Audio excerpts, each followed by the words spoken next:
ప్రస్తుతం తెలంగాణలో చూస్తున్నారు కదా అంకుల్, కాంగ్రెస్ ప్రభుత్వం అయితే నడుస్తుంది. లోకల్లో కూడా కాంగ్రెస్ అంటే ఇప్పటిదాకా బీఆర్ఎస్ అయితే నడిచింది లోకల్ కాన్స్టిట్యున్సీలో.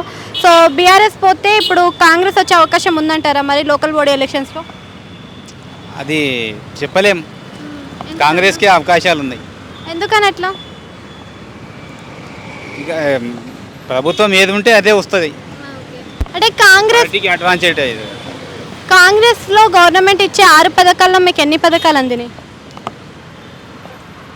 పథకాలు ఏమి ఇప్పటి వరకు ఏం వాడుకోలేదు మేము. అదే సన్న బియ్యం ఒకటి ఉచిత గ్యాస్, ఉచిత కరెంటు లేదు. 500 రూపాయల గ్యాస్ లేదు. ఓకే, మరి ఇన్ని పథకాలు ఇచ్చుడు కరెక్టే అంటారా? తీసేయాలంటారా, ఉంచాలంటారా 6 పథకాలు?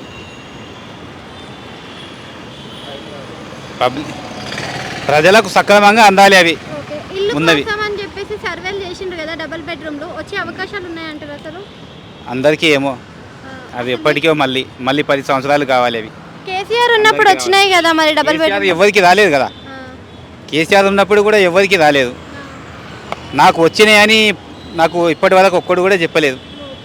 అంటే కేసీఆర్ ఉన్నప్పుడు ప్రజల కోసమే అన్నట్టుగా రైతు బంధు, రైతు బీమా, రైతు భరోసా లాంటి పథకాలు ఇచ్చారు. అందుకనే లోకల్లో కూడా బీఆర్ఎస్ వస్తుంది అని అంటున్నారు కదా.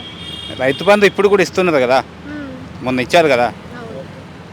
ఓకే, కాంగ్రెస్కి బీఆర్ఎస్కి తేడా అంటే ఏం చెప్తారు? తేడా ఏం లేదు.